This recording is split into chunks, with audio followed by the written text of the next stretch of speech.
আমি সমগ্ৰ উজনি অসম আৰু পাহাৰীয়া তিনিখন জিলা আৰু কাজিৰঙা লোকসভা সমষ্টি ভিত্তিক আমি কলিয়াবৰ সমষ্টিত এখন বিশাল বুথ সন্মিলন আমি কৰিব বিচাৰিছোঁ, য'ত আমাৰ দলৰ প্ৰত্যেকগৰাকী কৰ্মকৰ্তা, সাংসদ, বিধায়ক, জিলা president, all block president, all booth president, all BLA আমি এই কলিয়াবৰৰ ৰাজীৱ গান্ধী ক্ৰীড়া প্ৰকল্পত আমি গন্তি কৰিছিলোঁ। আমাৰ যিটো টাৰ্গেট আছে 50,000 আমাৰ কৰ্মকৰ্তা আছে বিষয়ববীয়া, সেই গোটেই মানুহখিনিক আমি ইয়াত গোটাই আমাৰ ৰাহুল গান্ধী ডাঙৰীয়াটো থাকিবই, লগতে আমি অল ইণ্ডিয়া কংগ্ৰেছ কমিটিৰ সভাপতি শ্ৰীযুত মাল্লিকাৰ্জুন খাৰ্গে ডাঙৰীয়াকো 21 তাৰিখে আমি এই সভাখনলৈ মাতিছোঁ। ৰাহুল গান্ধী ডাঙৰীয়াই আমগুৰিৰ পৰা মাজুলী হৈ লখিমপুৰ ইটানগৰ হৈ আহি থাকিব। যেতিয়া তেখেত আহি পেলাই তেজপুৰ পাব, তেতিয়া এখন বিশেষ বিমান যোগে আমি খাৰ্গে ডাঙৰীয়াক তেজপুৰ এয়াৰপৰ্টলৈ মাতিছোঁ।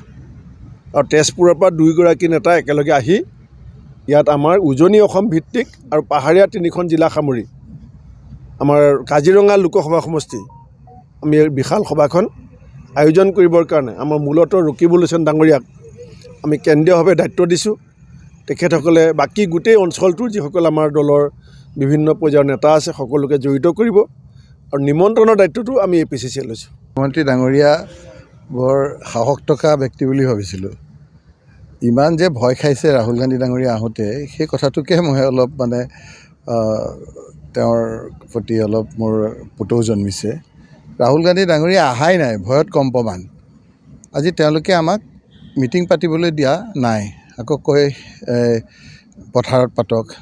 আৰু কংগ্ৰেছে যদি ভাবিলেহেঁতেন যে BJPক আমি এনেদৰে কৰিবই নিদিওঁ, তেতিয়াতো এটা দলৰ শাসনেই কৰিব পাৰিলেহেঁতেন।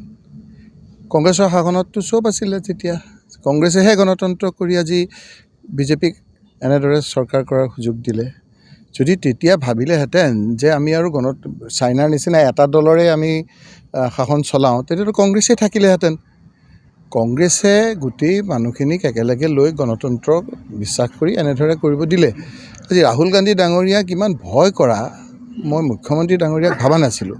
চেলেঞ্জ লওক, তেওঁলোকে ইমান ভাল কাম কৰিছে যদি চেলেঞ্জ লওক, মানুহবিলাকক লগ পাবলৈ দিয়ক। মানুহে গোটেই ক'ব নহয়, মানুহ কি অৱস্থা হৈছে ভাবিব নোৱাৰে আপোনালোকে। প্ৰত্যেকটো ধাৰত আপোনাৰ পোত খাই আছে। ইলেক্ট্ৰিচিটিৰ যিটো আপোনাৰ পইচা বাঢ়িছে, সেইটো কলিয়াবৰত আহিলে ধৰা নপৰে। এতিয়া মোক আমাৰ সভাপতি ভূপেন বৰা ডাঙৰীয়াই সুধিছে, ইয়াত যে ইমান তিৰবিৰা আছে ৰাস্তাৰ, এই কাৰেণ্টৰ পইচাবিলাক কোনে দিয়ে? কাৰেণ্টৰ পইচাবিলাক আপোনালোকে দিয়ে, দুখীয়া মানুহে দিয়ে। দুখীয়া মানুহৰ পইচাৰে লৈ পেলাই ৰাস্তাত তিৰবিৰা কৰিছে, আৰু ঘৰত আমাৰ অৱস্থা নাইকিয়া হৈছে। ল'ৰা ছোৱালীৰ কি অৱস্থা হৈছে আপোনালোকে দেখিছে। এটা এটা বস্তুৰ দামত মানুহ আজি ভয়ত কম্পমান। সেই কথা বতৰাবিলাক ঢাকি ৰাখিবলৈ বিচাৰিছে। মানুহে ওলাই আহি ৰাহুল গান্ধী ডাঙৰীয়াক যেনেকৈ ভাৰত জোড়ো যাত্ৰাত ওলাই আহি পেলাই খেতিয়কসকলে নিজৰ উৎপন্ন কৰা পাচলি এটা দি পেলাই কৈছিল আমাক ৰক্ষা কৰক, অসমৰ সকলো শ্ৰেণীৰ ৰাইজে আহি ৰাহুল গান্ধী ডাঙৰীয়াক কিবা ক'ব বুলি ভাবিয়ে মুখ্যমন্ত্ৰী ডাঙৰীয়াই ভয়ত কম্পমান হৈছে। এই মিটিংখন আমাৰ বুথ সন্মিলন, আমাৰ অকল কংগ্ৰেছৰ সভাখন কৰাৰ ক্ষেত্ৰতেই আজি তেওঁ কম্পমান হৈছে।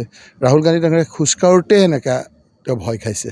গতিকে আপোনালোকে দেখিব যে সকলোতকৈ ভাল ৰিজাল্ট কংগ্ৰেছৰ যদি হয়, উজনিত হ'ব।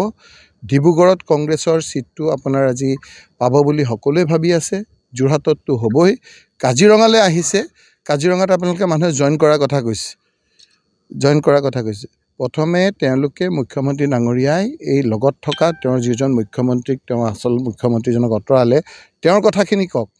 তেনেকুৱাতো আমাৰ বহুত যাব, এই ক্ষমতাত থাকিলে বহুত আহিব ক্ষমতাত। তেনে সেইটো আপোনাৰ তেওঁলোকৰ ভিতৰত থকা মানুহসকল মুখ্যমন্ত্ৰী ডাঙৰীয়াটো এতিয়া ইলেকশ্যনটো আহিবলৈ দিয়ক। ইলেকশ্যন আহিলে BJPৰ কত অৰিজিনেল BJP দেই, মই কোৱা নাই, অৰিজিনেল BJP কিমান মানুহে আপোনাৰ BJP থাকি আমাক সহায় কৰে হিমন্ত বিশ্ব শৰ্মাক আঁতৰাবৰ কাৰণে, আপোনালোকে ভোটৰ বাকচত গম পাব।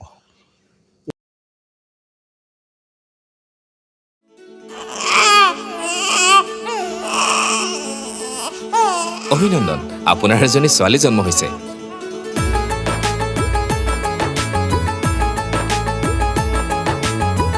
লাহি পাহিয়ে